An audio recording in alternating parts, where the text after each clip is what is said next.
বন্ধুরা, আজকে আমার এই অ্যাডেনিয়াম গাছগুলো দেখুন।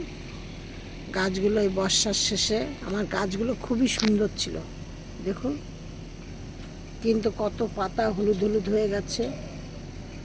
এই দেখুন, ওই যে সব পাতাগুলো হলুদ হলুদ হয়ে গেছে। তার জন্য আমি আজকে গাছের গোড়ায় কী দিচ্ছি এবং গাছকে কী স্প্রে করে দিচ্ছি সেইটা নিয়ে ভিডিও করব। এবার বলছি, আমার এই ভিডিওটি দেখবেন। আমি চম্পা ব্লগ থেকে ভিডিওটি করছি। আমি চম্পা বলছি, আমার এই ভিডিওটি দেখে একটি সাবস্ক্রাইব করবেন, একটু লাইক করবেন। এবার আমি আসল কথাতে আসি। এই দেখুন, এই সার্ফটা এই 1 লিটার জলের মধ্যে গুলে 1 চামচ গুলে আমি গাছে স্প্রে করে দেব। আর সব গাছের গোড়ায় কিছুটা করে হলুদ দিয়ে দেব।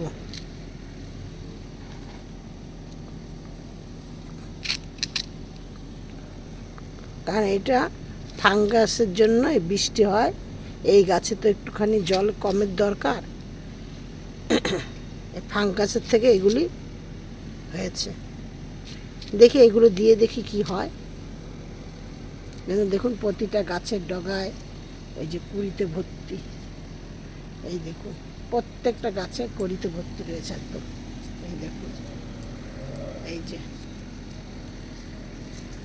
এবার যদি এরকম হয় তাহলে তো খুবই কষ্টকর ব্যাপার। যার জন্য আমি কিছুটা হলুদ দিয়ে দিলাম গাছের গোড়ায়। আর এই করব, আর হলো গিয়ে আবার এই সার্ফ দিয়ে প্রত্যেকটা গাছে স্প্রে করে দেবো।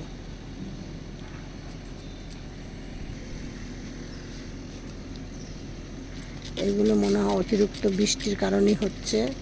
গাছে আমার একটা এমনি কোনো মিলিবাগ বা এমনি কোনো রকম কোনো পোকা নেই, গাছের গোড়ায় কোনো কেল্লাই নেই।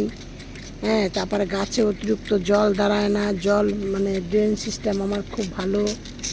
এখন কি কারণে এরকম হয়েছে জানি না। গাছের ফুলগুলো এই যে হলুদ ফুলটা তো খুবই সুন্দর। এই ফুলটা যখন হবে তখন আপনাদের সাথে আবার একদিন শেয়ার করব। এত সুন্দর, আর অনেকটা এত, এই ফুলটার থেকে অনেক বড় ফুল ফোটে ওইটা।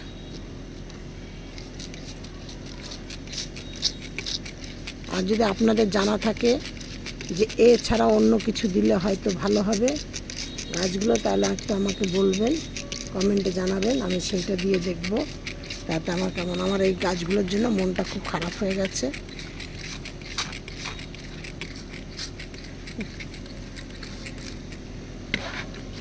এই যে এই গাছটা দেখতে পাচ্ছেন, এইখানে এই কালারে একটা ফুল ফুটছে, এইখানে একটা সাদা কালারের ফুল ফুটবে। এই যে কইটা দেখুন, নিশ্চয়ই বুঝতে পারছেন। এই যে গাছটা, এই দেখুন দুটো ডাল। এই যে এই গাছটা আমার 3 রকমের ফুল ফোটে। এই যে 3টে ডাল আমি করেছি। এর আগে একটা এই গাছটার সম্বন্ধে আমি একটা ভিডিও করেছি।